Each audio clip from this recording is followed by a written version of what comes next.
What is happening here is a prime example of the work we're doing at Columbia to translate scholarship to actual impact in the world, and to do that with community partners around Harlem, led by our amazing faculty today by Drs. Hernandez and Gerard, is just a prime example of how we want to work with the community to make a positive impact. Energy insecurity is formally defined as the inability to adequately meet household energy needs. It has three dimensions. There's an economic dimension, which has everything to do with whether or not people can stay on top of their bills. There's also a physical dimension, which has everything to do with the housing environment and the ability to achieve thermal comfort. And then there's also the coping dimension, which is all about the kind of work that people do to prevent and or respond to those physical and economic challenges.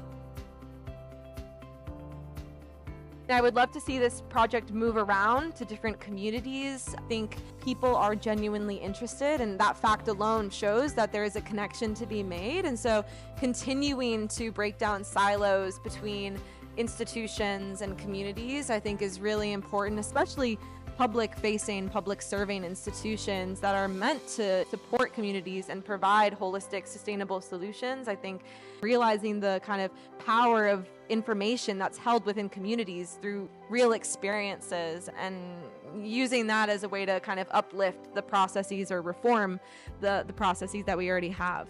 The Sabin Center develops legal techniques to fight climate change. Work at the international level, the national level, the city level, and at the community level.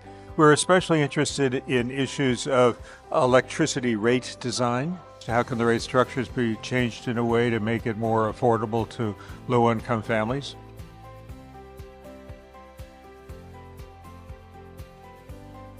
You're seeding the community now with the concept. What's the next step?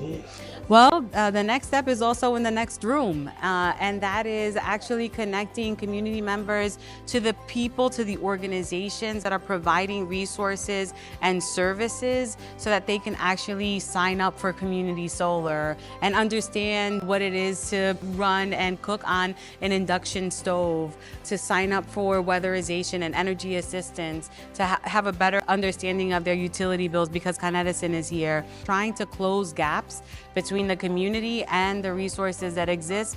Because one of the things that we also know is a contributor to the persistence of energy insecurity is the fact that the programs that exist and the benefits that exist are deeply under-enrolled, and therefore part of what we're trying to achieve is access to those resources and benefits. How do we make sure that communities that are less likely to adopt clean energy are at the front of the line as government resources are being distributed across the country? A big part of that is community engagement. And I know people throw that word around, but it's really getting out on the ground, understanding the context of communities, understanding who trusted community partners are, who are already doing this work, that can share the message of what's available for communities. But again, also making sure that communities see themselves in these programs. And so it's really important to design them with communities in mind. The insights that I've drawn over the better part of 2 decades have come from community members. They were based in people's living rooms, having conversations with households about the kind of challenges that they were having in meeting their energy needs.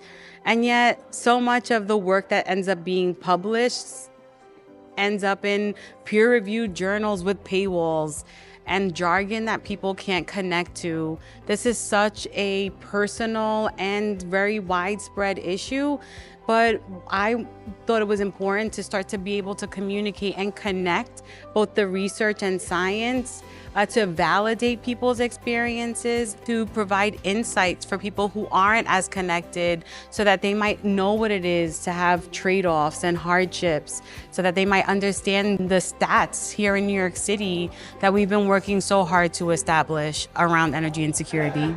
A lot of this is driven by the faculty in concert with the community partners. We have amazing scholarship that our leading researchers have really discovered, but it's really translating that and how to translate that effectively, meeting the needs of the community, not something that we just think are their needs.